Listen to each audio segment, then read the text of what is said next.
I used to believe my marriage was unbreakable. I was wrong. 21 years. That's how long Sophia and I had been married. 21 years of Saturday morning coffee on the porch, watching the sun paint our suburban street gold. 21 years of anniversary dinners at Romano's, where Giuseppe still remembered our first date. 21 years that our friends called relationship goals at every gathering, holding us up as proof that real love still existed. I'm Daniel Reed, and until 3 weeks ago, I thought I had it all figured out. Logistics manager at Branson. Industries, pulling 60-hour weeks but proud of the stability I provided. The 4-bedroom colonial we'd bought 15 years ago paid down to half its mortgage. The knowledge that when I came home exhausted from untangling supply chain disasters, Sophia would be there with her warm smile and that way she had of making everything feel manageable. She worked at Meridian Marketing, a mid-sized firm downtown. Matthew Reynolds ran her department, a smooth-talking executive who Sophia described as supportive and understanding. She'd mention how Matthew encouraged her ideas, unlike my rigid thinking about schedules and plans. I never thought much of it. Why would I? This was Sophia. My Sophia. Our last vacation haunts me now. 2 weeks in Costa Rica 3 months ago. She'd seemed distracted, checking her phone constantly, claiming urgent client emails. Matthew needs this campaign perfect, she'd said, typing furiously by the pool. I'd kissed her forehead and told her to relax. That work would survive without her. She'd given me this strange look, almost pitying, before returning to her screen. That Saturday afternoon started like hundreds before it. Sophia was at her sister's baby shower. I was catching up on yard work, fighting the spring weeds that threatened our flower beds. The headache came suddenly, sharp enough that I needed aspirin immediately. Sophia's purse sat on the kitchen counter, where she'd forgotten it. Designer leather she'd bought herself for Christmas. I reached inside for the small pill bottle she always carried. My fingers found it, along with something else. Something that shouldn't have been there. A fresh pack of condoms. The receipt was still attached, purchased 3 days ago. We hadn't used condoms in 15 years. Not since her IUD. I stood there, holding that package, my hands trembling, knowing that everything I believed about my life was about to change forever. The condoms burned in my pocket for 3 days. Every conversation with Sophia became a minefield of hidden meanings. Every smile felt rehearsed. Every touch made my skin crawl with questions I couldn't ask. "You're quiet lately," she mentioned. Tuesday morning, applying lipstick in our bathroom mirror. New lipstick. When had she started wearing that shade? "Just work stress," I managed, watching her reflection. "Big shipment problems from the Seattle warehouse." She nodded absently, adjusting her dress. Another new purchase I hadn't noticed before. "I'll be late tonight. Matthew has us all staying. For the Henderson presentation prep," she added casually. Matthew. The name sat in my mouth like poison. That evening, I did something I'd never imagined. I became an investigator in my own marriage. Credit card statements revealed charges I didn't recognize. The Riverside Hotel downtown, $47 for lunch on a day she'd claimed to be eating salads at her desk. Nordstrom purchases far exceeding what appeared in our closet. Restaurant receipts for 2 at places I'd never heard of. The evidence accumulated, like snow before an avalanche. Late nights that didn't align with her department's actual meetings. The gym membership she'd started but never seemed to use, though she left the house in workout clothes twice a week. Her phone, suddenly password protected and always face down during meals. Thursday night, she came home glowing. Actually glowing. With this energy I hadn't seen in years. She kissed me. Really kissed me, and suggested we open a bottle of wine. As she laughed at some story from her day, gesturing with her glass, I realized I was looking at a stranger wearing my wife's face. The next morning, I called Tom, a lawyer friend from my golf club. "I need a private investigator," I said without preamble. "Someone discreet, someone good." Tom's pause told me he understood. "Jack Thompson. No relation despite the name. He's handled several situations for my clients. I'll text you his number," he replied carefully. Jack Thompson answered on the second ring. His voice was gravelly, matter-of-fact. "Mr. Reed, I know this is difficult. I'll need some basic information to start surveillance," he said. I gave him everything: her schedule, Matthew Reynolds' name, the hotel charges. Each detail felt like another nail in my marriage's coffin. "Give me 2 weeks," Jack said. "I'll document everything. Photos, times, locations. Whatever's happening, you'll have proof." Those 2 weeks stretched like torture. I became an actor in my own home, playing the role of oblivious husband while memorizing every lie she told. She worked late Monday, Wednesday, and Thursday. She had client dinners Tuesday and Friday. She went to yoga Saturday mornings, all lies, every single one. When Jack Thompson finally called, his words were careful but direct. "I have everything you need, but you're not going to like what you see," he warned. When Jack handed me that manila envelope, I knew that opening it would end my marriage, but I had to know the truth. The photos spread across Jack Thompson's desk like crime scene evidence. My wife entering the Riverside Hotel with Matthew Reynolds, his hand on her lower back. The two of them at Café Lumière, leaning across the table, fingers intertwined. Matthew leaving my house, my own house, at 2:47 p.m. on a Tuesday when I was at work. 8 months, Jack said quietly. Based on the patterns, this has been going on for at least 8 months. 8 months of Tuesday and Thursday afternoons at the Riverside. 8 months of lunch meetings that were intimate meals at upscale restaurants. 8 months of them in my bed while I worked overtime to pay for the life she was sharing with another man. The worst photo showed them on my porch, kissing like teenagers while I was traveling to Detroit for a supply chain conference last month.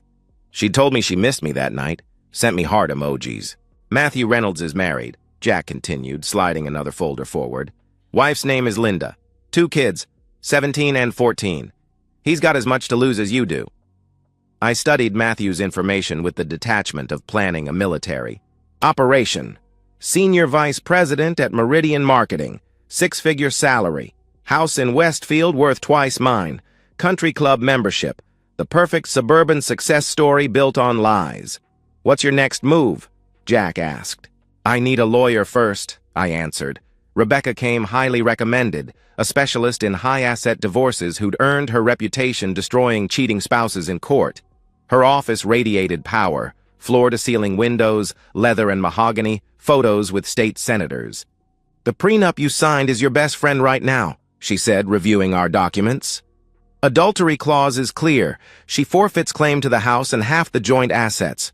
With this evidence, she won't get a penny beyond her own 401k and personal property." "What about timing?" I asked. "Don't tip your hand. Let them think they're safe. Document everything. The more evidence we have, the less room she has to maneuver," Rebecca advised.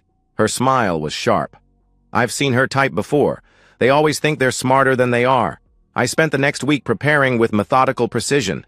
Copied every photo, every receipt, every piece of evidence into multiple sets.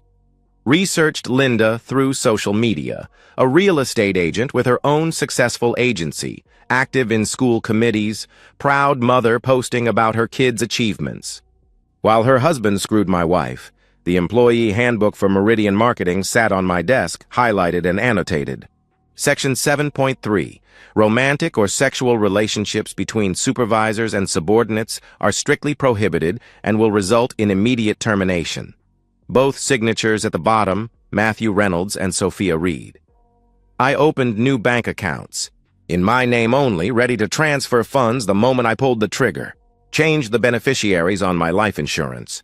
Consulted with a locksmith about emergency lock changes. Every detail planned, every contingency covered. At home, I became the perfect husband. Asked about Sophia's stressful projects with concern. Rubbed her shoulders when she complained about long days. Even suggested she take a spa day to relax, watching her lie about going with her sister when I knew she'd spend it with Matthew. Saturday morning, she made French toast, my favorite, humming in the kitchen like a woman without guilt. Been so understanding about my crazy schedule, she said, kissing my cheek. Matthew says the big project will wrap up soon. Take all the time you need, I replied, meaning it. Every lie she told was another nail in her coffin. Jack Thompson's call came Tuesday afternoon. They're at your house right now. Do you want to catch them in the act? He asked urgently. I told my supervisor I had a family emergency and left work immediately. Time to end this charade forever. The 15-minute drive home stretched into eternity. Every red light gave me time to think about what I was about to do. 21 years of marriage about to end in 15 minutes of destruction.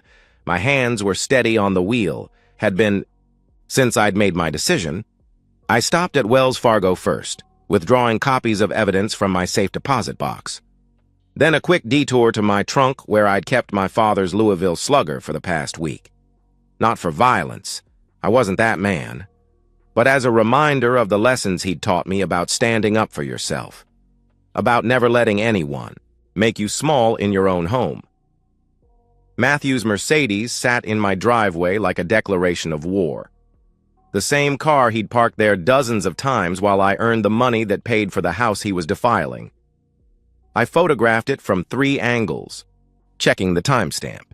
2:33 p.m. Tuesday afternoon, right on schedule. The front door opened silently. I'd oiled the hinges Sunday night while Sophia slept. Their voices drifted down from upstairs. Her laugh, the one I used to love, mixed with his deeper chuckle. The sound of my bedroom door ajar, the bed creaking in a rhythm that made my stomach turn. But I didn't rush. Rush implied emotion, and I was beyond that now. I set evidence packets on the kitchen counter, the dining room table, the living room coffee table, placed my phone on the hallway table, video recording, retrieved the baseball bat from the porch, feeling its familiar weight. Every step calculated, every action deliberate. The stairs didn't creak.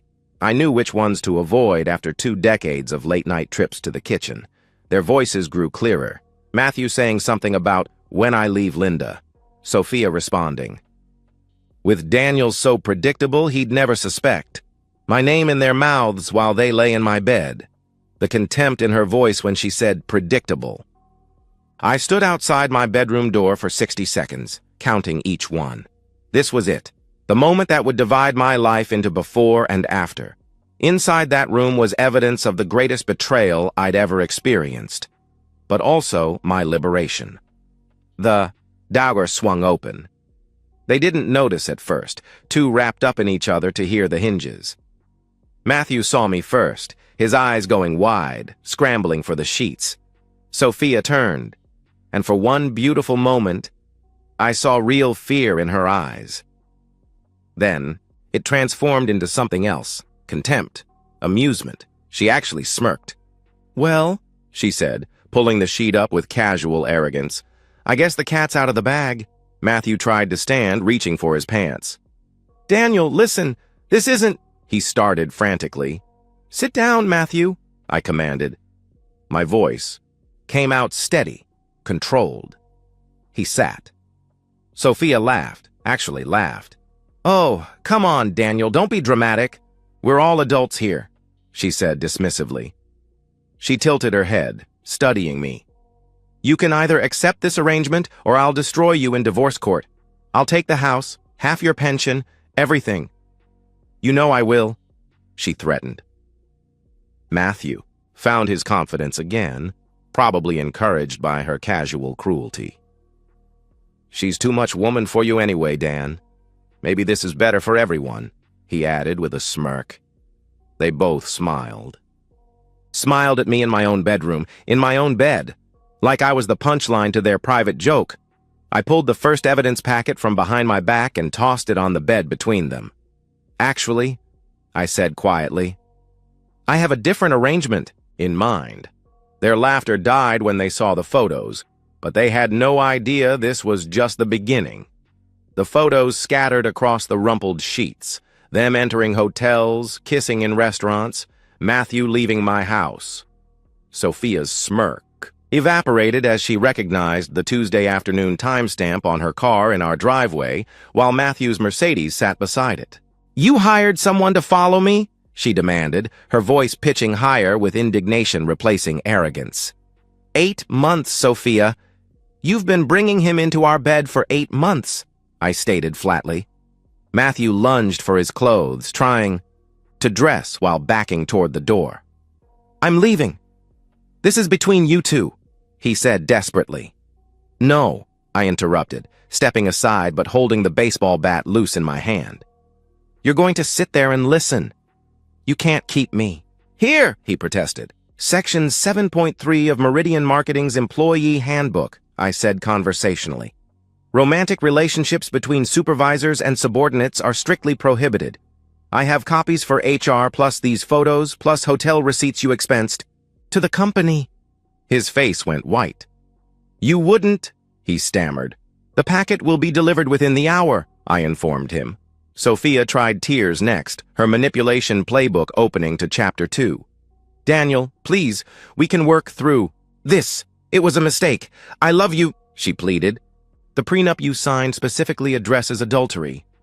You forfeit the house and half the marital assets. Rebecca has already prepared the paperwork. I cut her off. Rebecca? She gasped, the tears stopping instantly. She knew that name.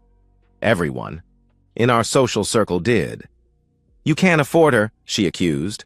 Actually, she took the case at a discount. Apparently, she really enjoys destroying cheaters who mock their spouses, I replied. Matthew made another move for the door. This time, I let him reach the hallway before catching his shoulder.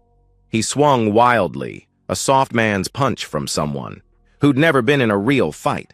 I dropped him with 2 precise hits, solar plexus, then jaw, not enough to cause real damage, but sufficient to send him stumbling down the stairs, gasping.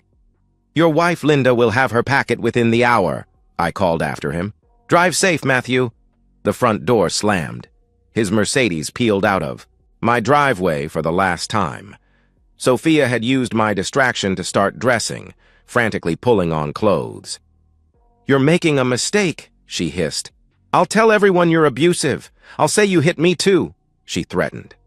Everything's on video, including Matthew attacking me first, I said, holding up my phone. You have 1 hour to pack what you can carry. The locks change at 5. You can't just throw me out. I have rights, she screamed. You had rights. You forfeited them 8 months ago, I responded coldly. I pulled out another packet. Copies of everything have already gone to your parents, your sister, and our mutual friends, with a cover letter explaining why you're no longer welcome in this house. Her face cycled through rage, desperation, bargaining, and finally spite. You think you're some kind of hero? You're pathetic, Daniel. I needed a real man. She spat. And, you chose Matthew Reynolds? I laughed, genuinely laughed. A man who cheats on his wife and children? Who runs away the moment things get difficult? That's your definition of a real man? I asked. She threw things into suitcases with violent efficiency, muttering threats about lawyers, about social humiliation, about how I'd regret this. I followed at a distance, ensuring she only took her belongings. At 4:47, she stood at the front, door with 3 suitcases and tears that might have been real. 21 years, Daniel. Doesn't that mean anything? She asked softly. It meant everything to me. That's why this betrayal is unforgivable, I answered. You'll never find anyone who loved you like I did, she said, trying one last manipulation. I looked at her, really looked at her. The woman who'd shared my bed while planning afternoons with another man, who'd laughed at my predictability while spending my money, who'd just tried to manipulate me with tears, threats, and finally, false nostalgia. You never loved me, Sophia. You loved what I provided while you shopped for something better, I replied with finality. She left without another word. I watched her struggle to fit the suitcases into her car, refusing to help. The locksmith arrived as her taillights disappeared. By evening, Matthew and Sophia had both been terminated from Meridian Marketing. Linda Thompson had called me, crying, thanking me for the truth. My phone buzzed with messages from friends who'd received my packets, some supportive, others shocked. I sat in my empty house, in the silence I'd earned, and felt something I hadn't expected. Peace. Justice, I learned, isn't just about punishment. It's about watching the guilty face the consequences of their choices. 6 months later, I barely recognized the man who discovered those condoms in his wife's purse. That man was soft, trusting, predictable. The man I am now understands the difference between kindness and weakness, between forgiveness and enabling. Sophia moved back to Oregon to live with her parents. The last I heard through mutual friends, she was working part-time at a local marketing firm, making a third of her previous salary. Her reputation in our industry is radioactive. Nobody wants to hire someone who screwed their boss and got caught. She tried contacting me once, 3 months ago, with a long email about forgiveness and second chances. I deleted it unread. Matthew Reynolds' fall was even more complete. Linda took him for everything in the divorce. The house, half his retirement, substantial alimony. His teenage kids won't speak to him. He works at a small firm in Connecticut now, commuting 3 hours daily because he can't afford rent closer to work. Someone sent me his LinkedIn profile where he describes himself as a seasoned marketing professional seeking new opportunities. The recommendations section is tellingly empty. Linda Thompson and I had coffee last month. Not romantic, just two. People who'd been betrayed by the same affair, comparing notes and finding closure. She told me Matthew had tried to blame me for ruining his life. We laughed about that. I didn't ruin anything. I just revealed the truth. My house feels different now. Bigger, certainly, but also cleaner somehow. I replaced the bedroom furniture, painted the walls, made it mine instead of ours. Saturday mornings, I still drink. Coffee on the porch, but now I read books I'd always wanted to explore. I joined a hiking club, started learning Spanish, took up woodworking in the garage. Things Sophia had called boring or pointless. I'm dating again, cautiously. Her name is Elena, a divorced accountant who understands the value of honesty. We're taking things slow, both of us carrying scars but not letting them define us. She knows my story, has seen the photos I kept as reminders. Most people would have just accepted it or exploded, she told me once. You got justice, some mutual. Friends initially criticized my vindictiveness, saying I should have handled things privately, but the evidence was too compelling, the betrayal too complete. Those who matter understood. Those who didn't weren't friends worth keeping. Tom invited me to golf last week. You look good, Dan. Lighter somehow, he observed. Amazing what happens when you remove 120 pounds of dead weight from your life, I replied. Sophia? He asked with a knowing smile. And all the bullshit that came with her, I confirmed. The man I was before would have forgiven her, tried counseling, accepted partial. Blame for driving her away, that man would have been weak. The man I am now knows that some betrayals are unforgivable. Some lines cannot be uncrossed, and some people deserve the full weight of consequences. My father's baseball bat sits in my office now, mounted on the wall. Not as a threat, but as a reminder that sometimes you have to stand up for yourself, even when it means destroying everything you thought you had to build something better. I sleep better now than I have in years, knowing that liars face the truth and cheaters pay the price. And that's the end of today's story. If you enjoyed it, please give this video a thumbs up and drop a comment below. Your support helps the algorithm push my content further. If you're new to the channel, don't forget to hit that subscribe button. It really helps me keep creating more stories for you. Thanks for watching, and I'll see you in the next one.